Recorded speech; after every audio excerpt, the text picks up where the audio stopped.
Any idea what you're looking at? That is a list of the passengers on the Mayflower. No, I can't believe this. No, my ancestors did not come here on the Mayflower. Your ancestors came on the Mayflower. No. You are descended No. from one of the 101 people who sailed on the Mayflower. Oof. That's a little bit too much to deal with right now. Did you ever, in your wildest dreams, think that you may have descended from people who laid Never. the foundation Never. for this country? Never.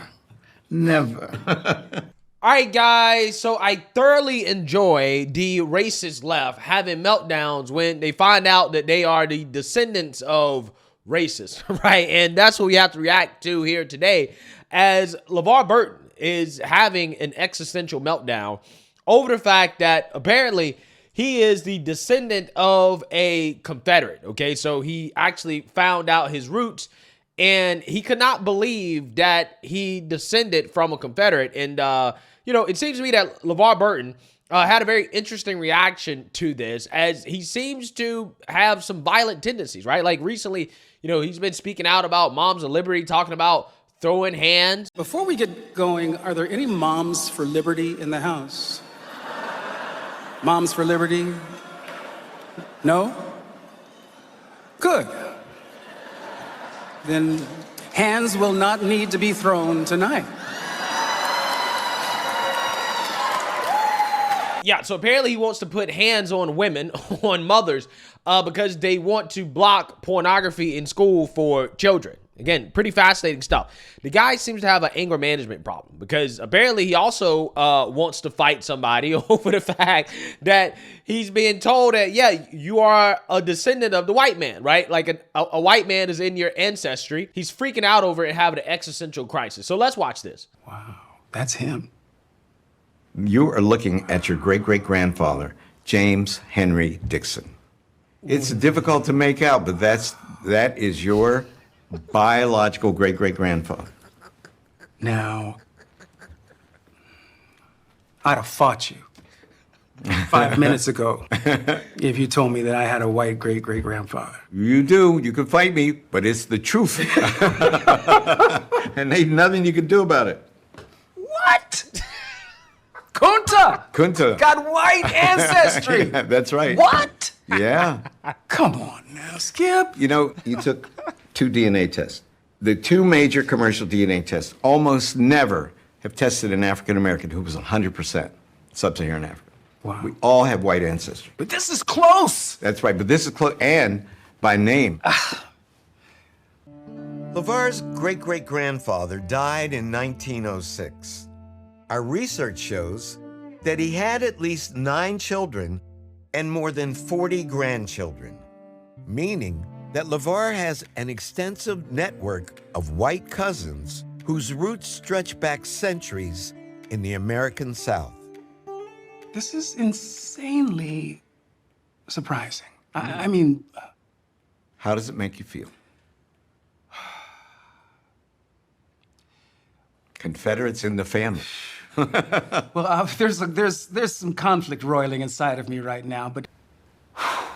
Yeah, so congratulations, you're a Confederate, right? Congratulations, you are a Confederate. And again, this guy, he seems to be melting down over this. He can't handle the fact that, hey, you descended from a white person, right? Again, so you had one person reply to this. He says, it seems super sideways that he's got this much of an issue having white ancestors. Like, dude, you were on a show completely constructed around saying we get past petty things like that. There is nothing wrong with having white ancestry. Quote, I'd have fought you. Yikes, dude. Yeah, again, this is, I think, a fair critique. I mean, this dude is talking about fighting somebody because somebody's telling him that, yeah, your great-great-great-grandpappy or whatever was a white man, right? He was white, okay, which doesn't really seem like that big of a deal to me. But apparently to LeVar Burton, it is. He says, quote, either you are an insensitive troll or you possess an acute lack of understanding of humanity. It is one thing to know something on an intellectual level, another matter entirely to be introduced to an emotional truth that is both surprising and wholly unexpected. Yeah, again, this is... Again, this to me is silly, right? Because you should have expected this. I mean, I don't know why you would think that as a black person, considering that it's been 150, 200 years since all this occurred, considering how much race mixing has been done in our society, even back then they were race mixing, that you would not at least have some white ancestors, right? That to me is silly. But again, this is how these pro-blackity blacks think, right? This is how the woke revolutionaries think. They really don't believe that they have any white ancestry and that they're purebreds. It's like, no, you're not, okay? There's been a ton of race mixing. And at the end of the day, you have white ancestry. And I don't think that that's insensitive to acknowledge facts and reality, a fact and reality that he should have known at an intellectual level. I mean, really at a common sense level, to be quite honest with you. If you are triggered by this, it means that you're soft, right? This guy is extremely soft for somebody that always runs around talking about wanting to throw hands on people and to fight people. Okay, turns out that the people that always talk the toughest, talking about wanting to fight everybody, right? Just because you disagree with them politically. Turns out he's soft as toilet paper, right? He's Charmin ultra soft. Hey, oh my God, you need to acknowledge how sensitive it is to find out that I was a descendant of a Confederate white man, right? This is a sensitive moment for me. You have a lack of understanding of humanity, right? Yeah, soft as hell, bruh. Soft as hell, okay? You know how I would have reacted to this? Like, real talk. If I was to ever do something like this, which I am interested in getting, these DNA tests or whatever. I heard they keep your DNA forever, right? So that's been kind of the reason why I've been hesitant to do it. But I'll probably do it at some point just because I'm curious. If I was to find out that I was a descendant of a Confederate white man, I honestly be like, yo, that's kind of cool, right? Yo, that's kind of cool fact, right? And there'll be some people that'll clip this out of context and say, oh, look at black conservative perspective. Look how much of a Tom and a sellout that he is, right? He's a Sambo because he said it'd be cool to have a white man Confederate as an ancestor, right? But from an intellectual curiosity perspective, it actually would be fascinating. It would be something where I'd be like, oh, well, that speaks to a lot of what was happening in the country at the time and how you did have, some instances of relationships between, black and white people. And some instances you had, it was not voluntary. Obviously, bad thing, terrible things happened to women, the slave women. And yeah, it sucks. But from an intellectual curiosity standpoint, I would find it to be cool, right? If I, was the descendant of a Confederate soldier that was white. I mean, I'm from North Carolina, right? So, I mean, the chances are that could be a possibility. And I'm open to that, and I'm not going to be hurt by it. Again, I would just want to find out more and to learn more and more and more, okay? This would be a chance to expand my understanding of my ancestry, and I would see it as a learning experience, right? I wouldn't see it as something to be mad about and upset about because I'm not racist, right? I don't care about having white man or white DNA in my blood or whatever. I don't care about that. That literally has nothing to do with nothing, right? When it comes to me personally. But again, this guy, apparently he's upset, right? It's really hard for him to understand the reality of having a white man's DNA flowing through his blood. Again, it's pretty fascinating, okay? I mean, he's a descendant of a Confederate, so I guess that means he owes reparations, okay? He owes reparations because his great-great-great-grandpappy was a oppressor, right? He was an oppressor. Ain't that how it works? Isn't that the argument from the left, okay? That you need to pay for the sins of your ancestors, right? So your ancestor was a oppressor. He was a part of the Confederate. So therefore you need to pay up, LeVar Burton. Empty out your bank account. Empty out your bank account to a pure blood, right? I can't say that I am. I really don't know. So again, find a pure blood, right? And empty out your bank account and pay for your sins. Again, this is a reminder of how silly the reparations conversation really is. And that's what I want to get into here, because you have silly people like Jamal Bowman, who is an insurrectionist, by the way. He should have been kicked out of Congress for pulling the fire alarm to disrupt an official proceeding.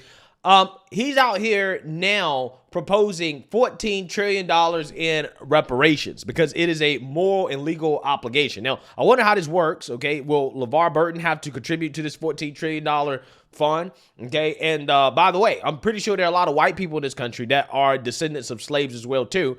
that probably should get a payout, right? But they probably won't because they appear to be too white for it to be possible for them to be descendants of slaves, even though it 100% is a possibility. In fact, I guarantee you it's more common than people think, right? I guarantee you there are a lot of very white-looking people that probably descended from slaves or had, slaves in their ancestors. I'm talking about black slaves, right?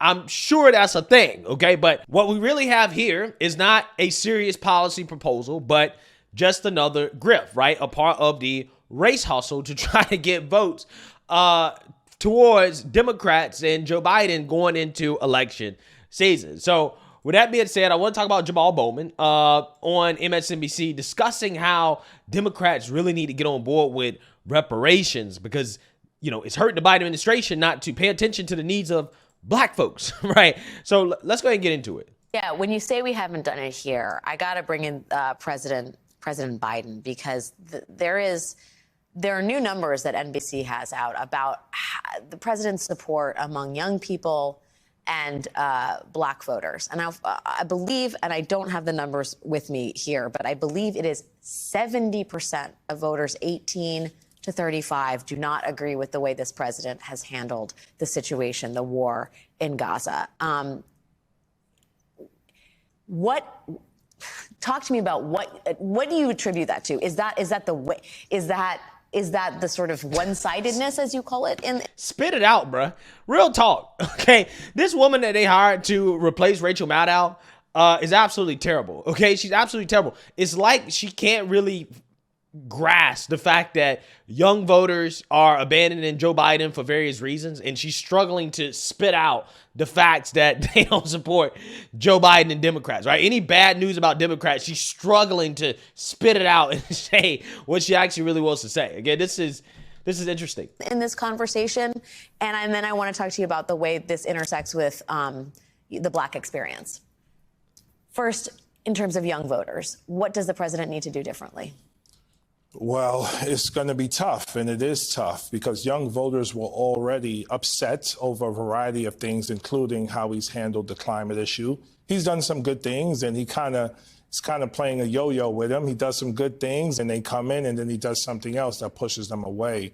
And the response to the Israel-Gaza conflict, again, the one-sidedness of it has really turned young people away and the BIPOC community away as well. And it's not just the president, it's Congress for the most part. I mean, I'm in a small minority calling for a ceasefire. I mean, the majority, it's growing a little bit. It started as like 6 or 8, but now it's up to 30, which is really good. But the president hasn't done that. And young people, they want peace. They want justice. They want a diplomatic response to what's going on. They want us to spend more money on education and jobs and climate and keeping people out of prison and healthcare than we spend on war.